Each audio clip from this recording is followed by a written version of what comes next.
First of all, I tried to define what music is when I was young, because I realized that the more I tried to use certain musical terms like harmonic, disharmonic, 12-tone, no scale anymore, and so on, I just realized anytime I would just extend the understanding of sound and of music, I would always come to a certain border which would limit it. So at some point I just said, we have to turn around the orientation mark or the point of view or the point of hearing completely. We have to say music is happening when you turn your ears from hearing to listening. So that means at the moment where I'm sitting here and you're not there, and I want to listen to the sound outside and understand and listen to it with a musical mind, I just have to switch my hearing into something active. That means I actively listen to it, even though it is totally arbitrary. It's only incidents. Nobody is sitting down and making a score out of it. But I can listen to it as if it is a score. So it's not so much about the composer anymore. It's about the recipient, the person who's receiving it.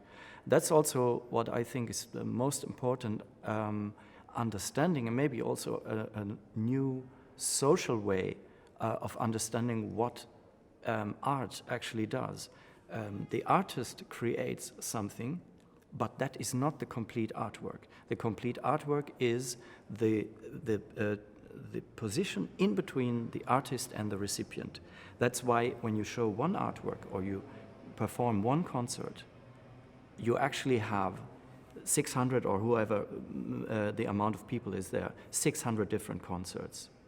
Because everyone will connect their personal emotions and memories and even maybe some other tuning in their brain, yeah? When they come from another cultural background, they have a completely different scale in their training. So suddenly they will listen to this in a totally different way. It sounds very unfamiliar maybe to them. And these different perceptions, they are like a swarm of different musical shadows of this one concert. And here you have the body again. So it's like everybody. It's not one body. The concert is not one body. It's everybody. Yeah. So that is something. Of course, the composer has a special function. The composer makes certain decisions and gives an aesthetic basis. But the way it is perceived will be very different from playing it here or playing it in India or playing it on Mars, you know. Yeah. Please be aware of your own responsibility in co-creating this concert or this artwork.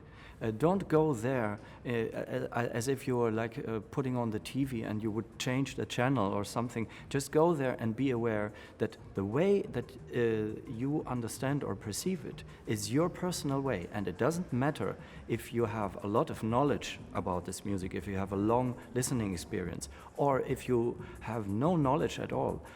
The only thing that I would expect is a minimum interest. Just an interest, and the interest should be not an interest for anyone else, but for yourself to say, okay, it doesn't matter if I listen to a folk song or someone whistling a melody, which I can hear, or a pop song or whatever, or I listen to something that is like a complex, micro-tuned music. It's only about what you make out of it yourself, and you co-create it. And also when you completely push it away from you and say, I feel bad vibrations. And that's also an interesting term, you know, you say vibrations of the room, and I like good vibes, bad vibes. This is all about frequency. And you have the right to say, I feel bad vibes about this. It doesn't mean that you have to give up immediately. Maybe you need another time.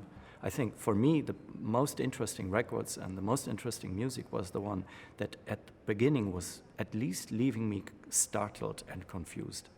And then I wasn't so lazy to say, oh, okay, not for me, go away. But then I say, okay, try it again. And then I find a little link. And then I try it again, I find another little link. It's like building a complex cell system.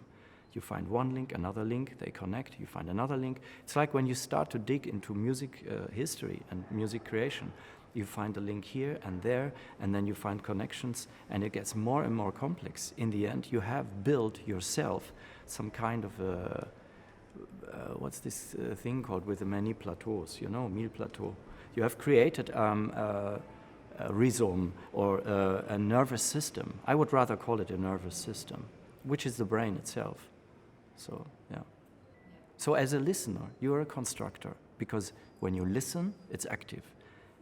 When you just hear, as a hearer, I don't know if this word exists, then you would be just a passive person.